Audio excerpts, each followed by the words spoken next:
guys, welcome back. This is By the Book, and we're your married relationship coaches. I'm Sam. I'm Sel. And today we're talking about Married at First Sight, Season 18, Episode 12. I think, apologies in advance, I am a little bit under the weather, so if I sound like Batman, that's what's going on. Yeah. Anyway, wanted to talk about Emem and Ikechi again.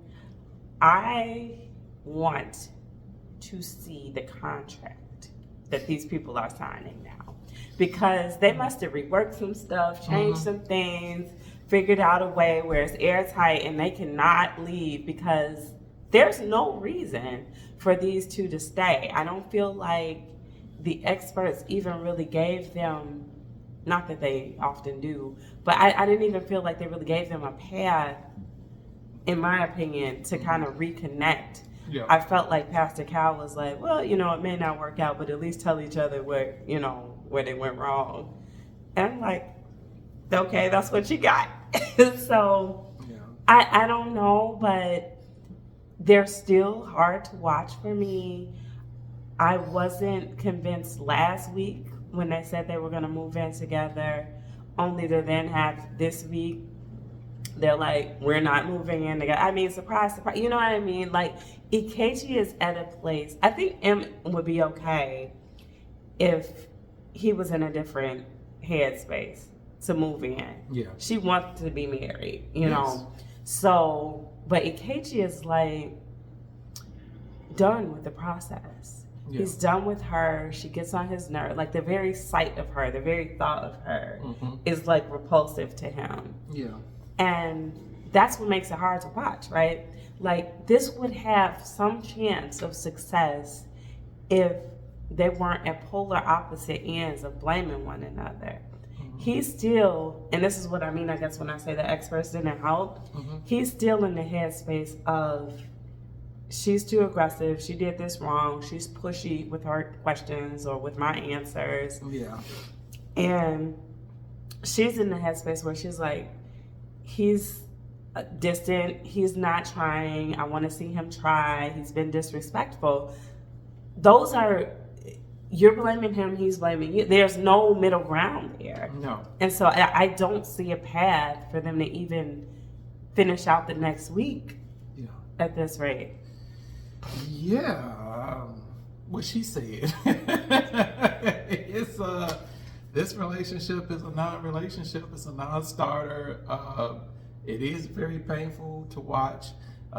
It's like they're saying words, but neither one of the other person is listening, to what they're saying, and not really even caring a whole lot. And I was listening to Ike when he was giving his confessional before he went back to the apartment, and basically saying he doesn't want to surrender his peace because he had to find his peace, I guess, a while ago or whatever, and he doesn't want to give that up. And that sounds nice. It does. On the surface of things, it sounds nice. But what are you doing to be peaceful? What kind of peace are you bringing to this relationship? Don't tell me that you're so peaceful, you're a peaceful person, but as soon as you see this person, automatically your peace goes out the window.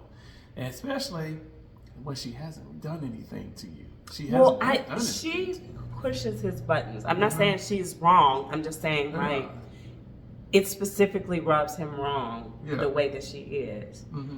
I mean, I could try to dive deep into, like, analyzing why, but I don't want to. But but no, honestly, it's like her not accepting his non-answers as answers.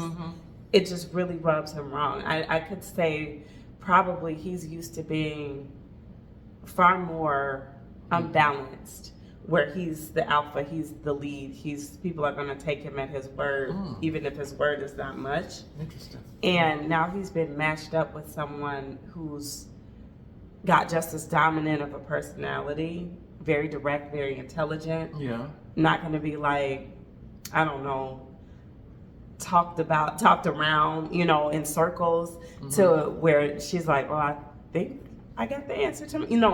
Em's going to get her answers, or she's going to demand them.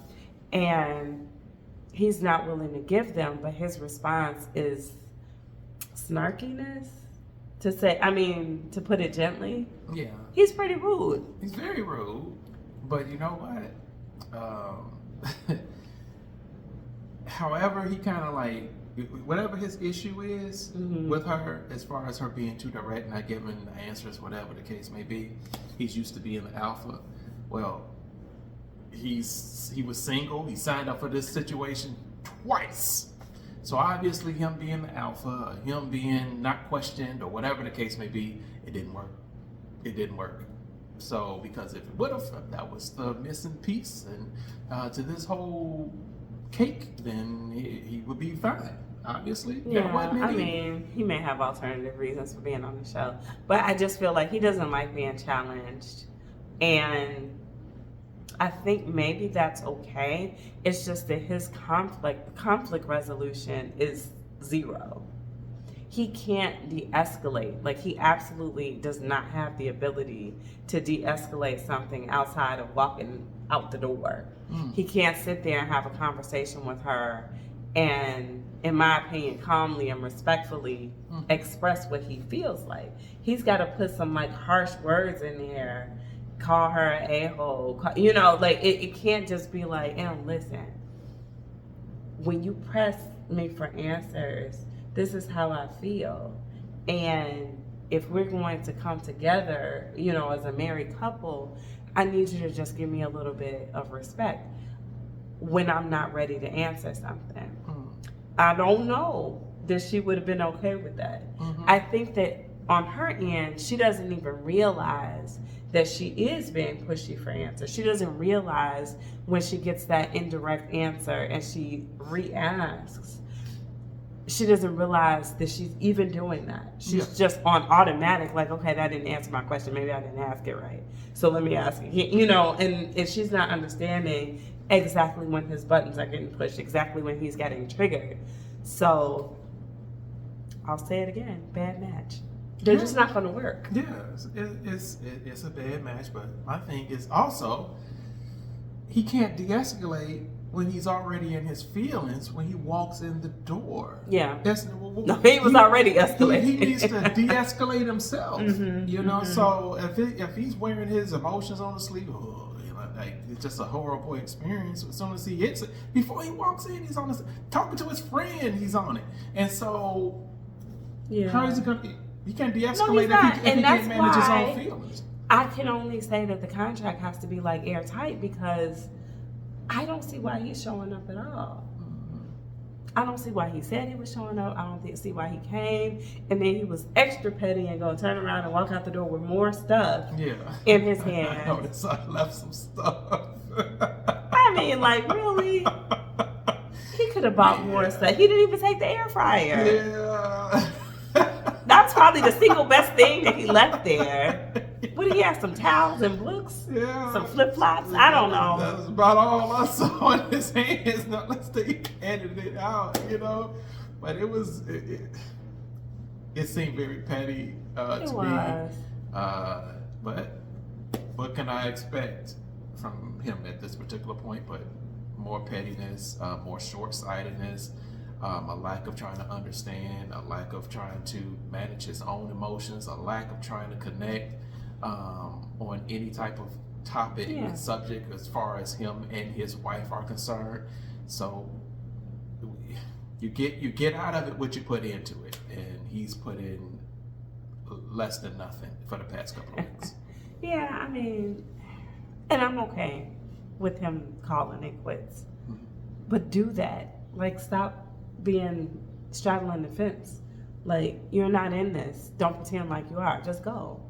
The only thing that's regrettable is that M isn't calling it, right? She needs to be like, look, we're obviously not here for the same reasons. I'm obviously more emotionally mature than you are. I'm coming into this forgiving you, or trying to forgive you for calling me an a-hole, calling me aggressive, offending me, being disrespectful, and you can't get over, whatever it is that you feel like I've done to you. We're not coming into here even or balanced. Let's just call it. Oh, yeah. You ain't got to go away mad. Just go away. Right. And take your doggone air fryer with you. Yeah, pretty much.